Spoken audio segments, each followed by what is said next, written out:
দ্রুত জাতীয় নির্বাচনের ক্ষেত্র প্রস্তুত করতে অন্তর্বর্তীকালীন সরকারের প্রতি আহ্বান জানিয়েছেন বিএনপি মহাসচিব মির্জা ফখরুল ইসলাম আলমগীর। তিনি বলেন, প্রতি বিপ্লবের যে আশঙ্কা তৈরি হয়েছে রাজপথে তা প্রতিহত করা হবে।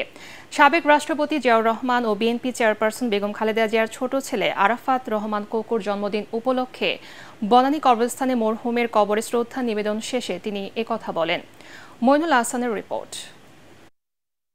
সাবেক রাষ্ট্রপতি জিয়াউর রহমান ও বিএনপি চেয়ারপারসন বেগম খালেদা জিয়ার ছোট ছেলে ক্রীড়া সংগঠক আরাফাত রহমান কোকোর জন্মদিন উপলক্ষে বনানী কবরস্থানে মরহুমের কবরে শ্রদ্ধা জানাতে আসেন বিএনপি মহাসচিব সহ দলের নেতাকর্মীরা। ফুলেল শ্রদ্ধা নিবেদনের আনুষ্ঠানিকতা শেষে মির্জা ফখরুল ইসলাম আলমগীর বলেন, ছাত্র জনতার গণ অভ্যুত্থানে শেখ হাসিনার পতন হলেও এখনো ষড়যন্ত্র শেষ হয়ে যায়নি। প্রতি বিপ্লবের যে আশঙ্কা, সেই আশঙ্কা থেকে দেশে মুক্ত করবার জন্য অত্যন্ত সজাগ থেকে রাস্তায় থেকে আমি সেই তাদের যে চক্রান্ত শুরু হয়েছে সেই চক্রান্তকে প্রতিরোধ করবার সকল ব্যবস্থা গ্রহণ করবেন। জনগণের কাছে আমার এই হচ্ছে প্রত্যাশা।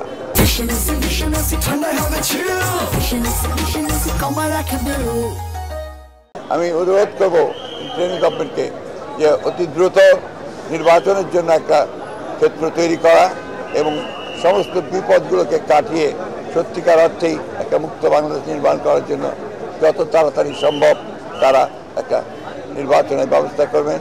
নির্বাচনের মধ্যে দিয়ে জনগণের একটা সরকার প্রতিষ্ঠা হবে।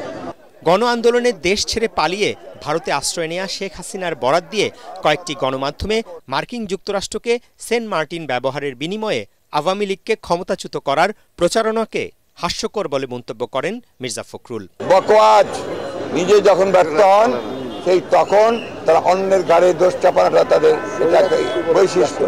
আমরা স্পষ্ট করে বলতে চাই, এটা ছিল ছাত্র জনগণের নাগরিকের একটা স্বতঃস্ফূর্ত গণজাগরণ।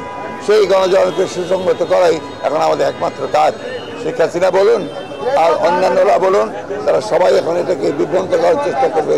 সংখ্যালঘু নির্যাতন নিয়ে ভারতের গণমাধ্যম প্রতিনিয়ত মিথ্যা প্রচারণা চালাচ্ছে বলেও অভিযোগ করেন বিএনপি মহাসচিব। এটা হচ্ছে আপনার ফেক প্রোপাগান্ডা। ট্রেনিং গভর্নমেন্ট তাকে ব্যর্থ করার জন্য তারা এই মিথ্যা বানোয়াট ভিত্তিহীন প্রোপাগান্ডা চালাচ্ছে।